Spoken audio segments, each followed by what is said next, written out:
Okay.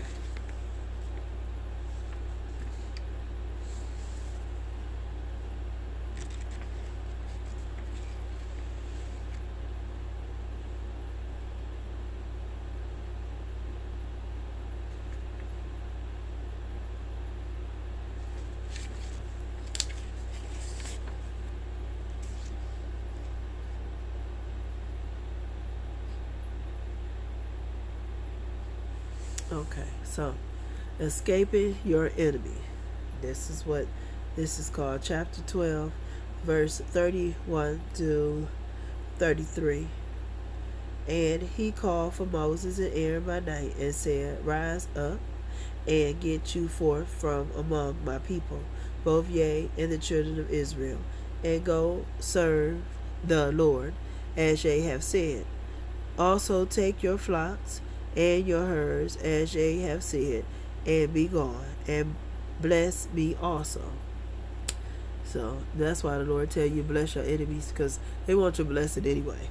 You understand what I'm saying? Some people dislike you, but they know you bless, so they know you can bless them.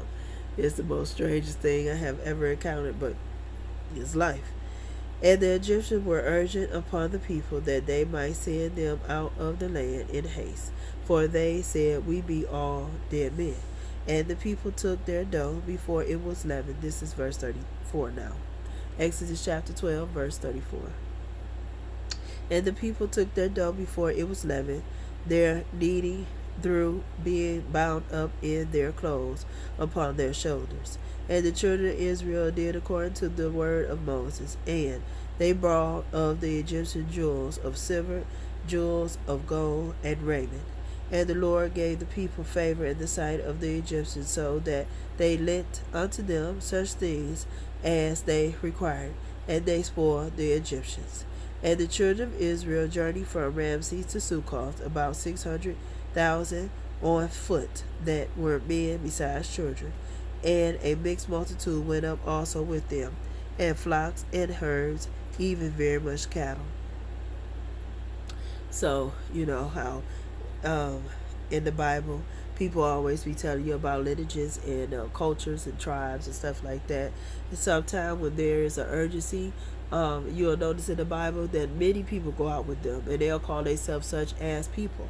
Like you'll see in the book of Esther that the Jewish people at that time had to get busy because Haman was threatening them.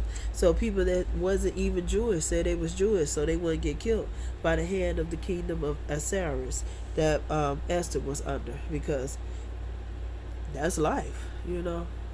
And everybody can't claim black, but there's a lot of people that can claim other races, and they say that they're something and they're not, you know. So that's just life. And they baked unleavened cakes of dough, which they brought forth out of Egypt, for it was not leavened, because they were thrust out of Egypt, it could not tarry. Neither had they prepared for them any victuals. You know, cake is very important. Depending on how it's prepared, it could be a delicacy. So cake is very important. As you see in chapter 19, Elijah had cake so he could get on his journey of 40 days and 40 nights. And here, when they was getting ready to exit out of Egypt, they also had to have cake to nourish their body. So now the sojourning of the children of Israel who dwelled in Egypt was 430 years. It's a long time to be in slavery. And it came to pass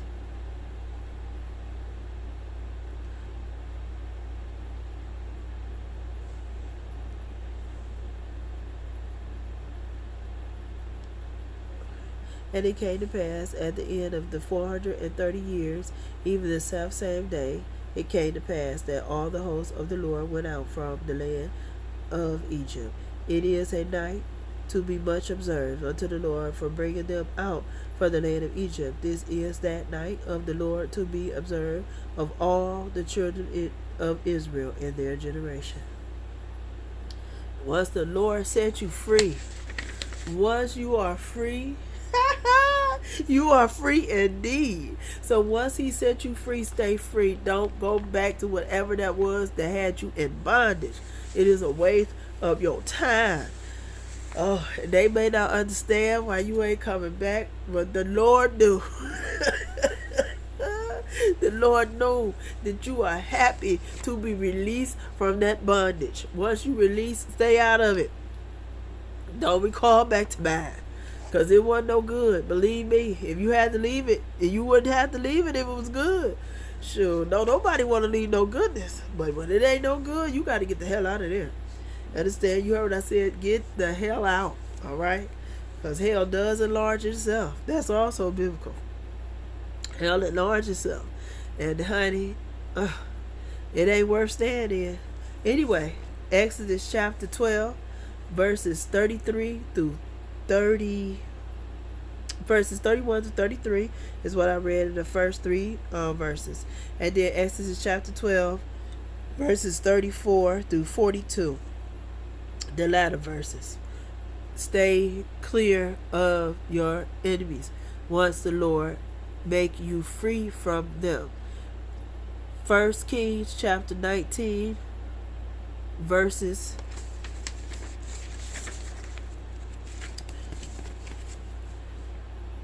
1 through 21.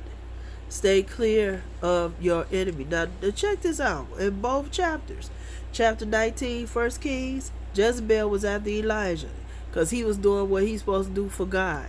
Sad. And then Exodus chapter 12, verses 31 through 42. Pharaoh was after Moses, Aaron, and the children of Israel because they wanted to do what they supposed to do for God. There's a pattern here, people. Okay, when you want to do what's right for God, someone at the top. It ain't always no poor people. Sometimes it's them top ones. They want you gone. But if Jesus on your side, you ain't got to worry about that. You'll be right at home. Take care. See you later.